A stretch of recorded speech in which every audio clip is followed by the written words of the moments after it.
stage. All right.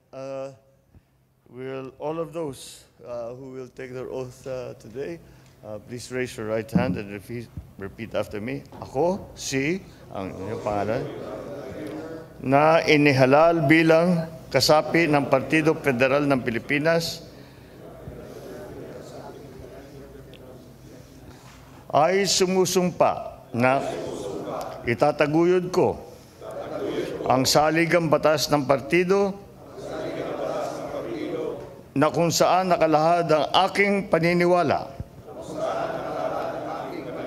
at panindigan para sa kalayaan, pagkakaisa, katarungan, pagkakapantay-pantay, at pananagutang panglipunan, kasarinlan, mabisang pagkilos, pangmakabayang federalismo, susundin ko ang alituntunin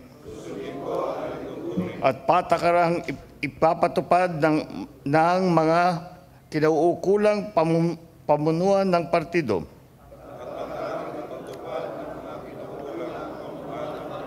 Itataguyod ko at makikiisa sa mga pagkilos ng partido.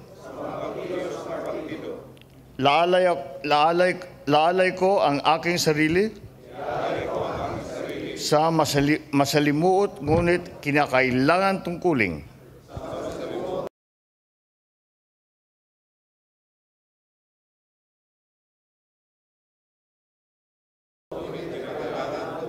Para sa ikaunlad ng bawat mamamayang Pilipino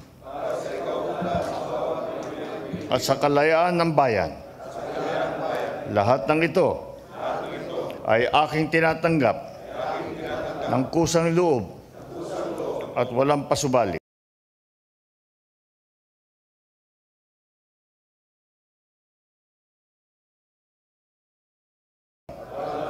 Kasiyanawa ako ng Diyos. Thank you, Mr. President, and congratulations to the new PFP members. Please be seated.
And now to introduce our guest of honor and distinguished speaker, may we call on Special Assistant to the President and PFP Executive Vice President Secretary Antonio Lagdameo Jr.